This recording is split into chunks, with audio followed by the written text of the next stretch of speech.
Bismillahirrahmanirrahim. Assalamualaikum warahmatullahi wabarakatuh. Syukur alhamdulillah kita bisa berjumpa lagi di channel ini. Sholawat dan salam selalu dan tetap tercurahkan kepada junjungan kita Nabi besar Muhammad sallallahu alaihi wasallam. Allahumma sholli ala sayyidina Muhammad wa ala ali sayyidina Muhammad.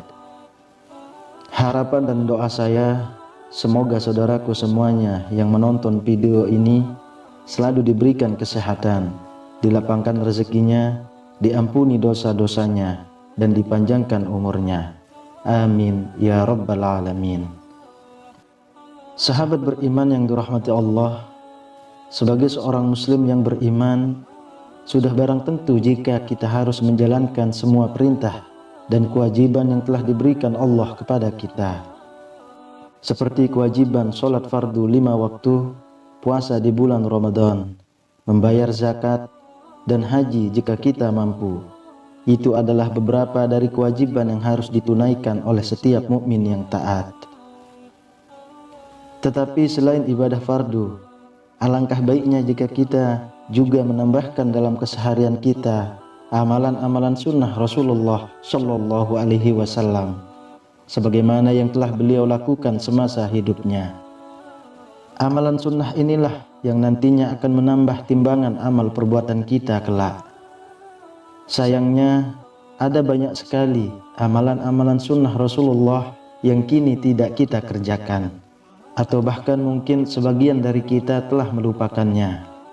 Untuk itu, saya mengajak semua saudaraku dimanapun Anda berada untuk mengingat kembali beberapa amalan-amalan sunnah Rasulullah yang sebenarnya mudah untuk dikerjakan setiap hari. Amalan sunnah Rasulullah yang mudah dikerjakan yang pertama adalah senantiasa dalam keadaan berwudu. Diriwayatkan dalam hadis sahih dari sahabat Sauban radhiyallahu anhu, ia mengatakan bahwa Rasulullah Shallallahu Alaihi Wasallam bersabda, istiqomahlah semua dari kalian menjalankan perintah dari Allah, dan kalian tak akan pernah mampu menghitung pahala yang akan Allah berikan. Ketahuilah, jika sebaik-baiknya perbuatan adalah sholat, dan tak ada yang terus menjaga wuduknya kecuali orang mukmin. Hadis riwayat Ahmad dan Ibnu Majah.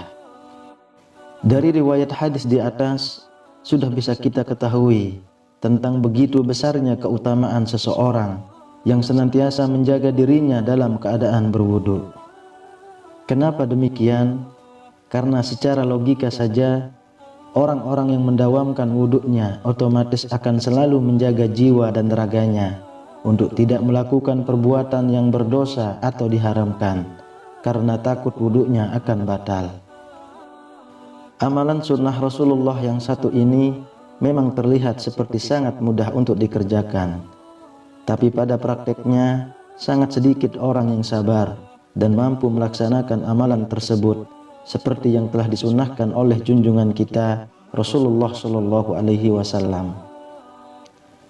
Yang kedua adalah berkumur dan menghirup air dengan satu cidukan air ketika wudhu. Mungkin di antara kita jarang sekali mengetahui bahwa salah satu praktek yang kelihatannya sepele ini ternyata sunnah Rasulullah Shallallahu Alaihi Wasallam. Umumnya di antara kita ketika berwudu adalah memisahkan saat berkumur dan membasuh hidung. Tapi ada sebuah kisah dalam hadis yang meriwayatkan bahwa kebiasaan Rasulullah dalam berwudu adalah melakukan keduanya dalam satu kali cidukan air. Dari Abdullah bin Zaid radhiyallahu anhu diriwayatkan bahwa Rasulullah berkumur dan menghirup air ke dalam hidung secara bersamaan dalam satu cidukan air, dan beliau melakukannya sebanyak 3 kali. Hadis riwayat Bukhari dan Muslim. Yang ketiga, berlomba-lomba untuk mengumandangkan azan. Azan adalah panggilan seluruh umat muslim untuk melaksanakan ibadah sholat. Begitu besar pahala yang akan didapat oleh seorang muazin atau orang yang mengumandangkan azan. Bahkan hingga Rasulullah mengatakan, jikalau semua orang mengetahui keutamaan atau fadilahnya mengumandangkan azan, maka setiap orang akan membuat berebut hingga diibaratkan mereka akan membuat semacam undian untuk menentukan siapa yang berhak berdiri sebagai muazin. Sebuah riwayat dari Abu Hurairah radhiyallahu anhu, Rasulullah shallallahu alaihi wasallam bersabda, andai manusia tahu pahala azan dan berdiri di shaf pertama saat sholat, kemudian mereka tak akan mendapatkan bagian kecuali harus dengan membuat undian dahulu. Niscaya mereka akan membuat undian tersebut. Andai kata mereka mengerti pahala segera ke masjid untuk melaksanakan sholat, niscaya mereka akan berlomba-lomba melaksanakannya. Seandainya mereka mengerti pahala sholat isya dan subuh berjamaah, niscaya mereka akan datang meskipun harus merangkak. Hadis riwayat Bukhari dan Muslim. Dari hadis di atas bahkan diterangkan juga keutamaan orang yang selalu mempercepat langkahnya pergi ke masjid ketika mendengar azan berkumandang. Bahkan juga fadilah yang super besar bagi seorang muslim yang sholat isya dan subuh berjamaah di masjid. Saking istimewanya hingga Rasulullah menggambarkan jika orang yang lumpuh atau merangkak pun akan berusaha untuk dapat sampai ke masjid untuk berjamaah isya dan subuh, kalau mereka tahu begitu besarnya pahala yang akan diberikan oleh Allah kepadanya. Yang keempat, tidak begadang dan bergegas tidur selepas sholat isya. Diriwayatkan dalam sebuah hadis sahih bahwa Rasulullah Shallallahu Alaihi Wasallam tetap terjaga sesuai melaksanakan sholat fardu isya. Beliau akan segera tidur agar di sepertiga malam dapat kembali bangun untuk melaksanakan sholat sunnah tahajud.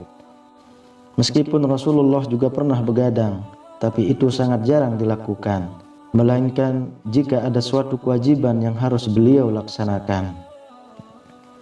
Kemudian yang kelima, sholat duha. Selain sholat fardu, Rasulullah juga terus menjaga dan mendawamkan amalan-amalan sholat sunnahnya. Salah satu sholat sunnah yang senantiasa dikerjakan oleh Rasulullah adalah sholat sunnah duha. Sholat sunnah duha ini dikerjakan biasanya di pagi hingga siang hari setelah matahari terbit dan selesai menjelang datangnya waktu sholat zuhur.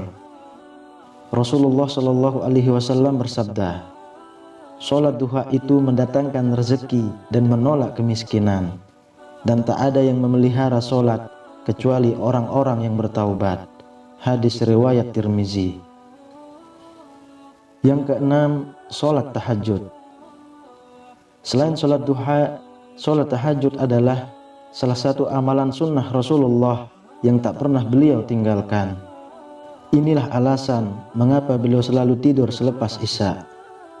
Karena memang syarat dari terlaksananya sholat tahajud adalah kita harus dalam keadaan terjaga setelah beberapa saat tidur. Masuk yang benar, dan keluarkanlah pula aku ke tempat keluar yang benar, dan berikanlah kepadaku dari sisimu kekuasaan yang dapat menolongku. Quran Surah Al-Isra ayat 79. Kemudian yang ketujuh, meminta izin sebanyak 3 kali pada tuan rumah saat bertamu. Terkadang jika ada perlu dengan seseorang, lalu kita mendatangi rumahnya, kita mengetuk pintu atau mengucap salam berkali-kali. Bahkan terkadang kita tidak berhenti untuk mengetuk pintu sebelum yang punya rumah keluar dan menemui kita. Akan tetapi, tahukah Anda bahwa sebenarnya tindakan itu adalah salah satu adab yang kurang tepat untuk dilakukan saat kita sedang bertamu di rumah seseorang. Rasulullah Shallallahu Alaihi Wasallam sendiri mengajarkan kepada kita agar meminta izin sebanyak 3 kali saja ketika hendak bertamu. Jika pada ketiga kalinya kita tidak mendapat izin, maka sebaiknya kita pulang dan mencoba datang lagi di lain kesempatan. Adab meminta izin bertamu itu hanyalah sebanyak 3 kali. Jika tak diizinkan, maka seseorang itu harus pulang. Hadis riwayat Al-Bukhari. Sahabat beriman yang dirahmati Allah, itulah 7 amalan sunnah Rasulullah SAW yang mudah dikerjakan setiap harinya. Semoga kita semuanya bisa mengerjakannya setiap hari seperti apa yang dikerjakan oleh Rasulullah SAW. Demikian yang bisa saya bagikan, semoga bermanfaat untuk kita semua.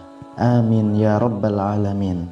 Assalamualaikum warahmatullahi wabarakatuh.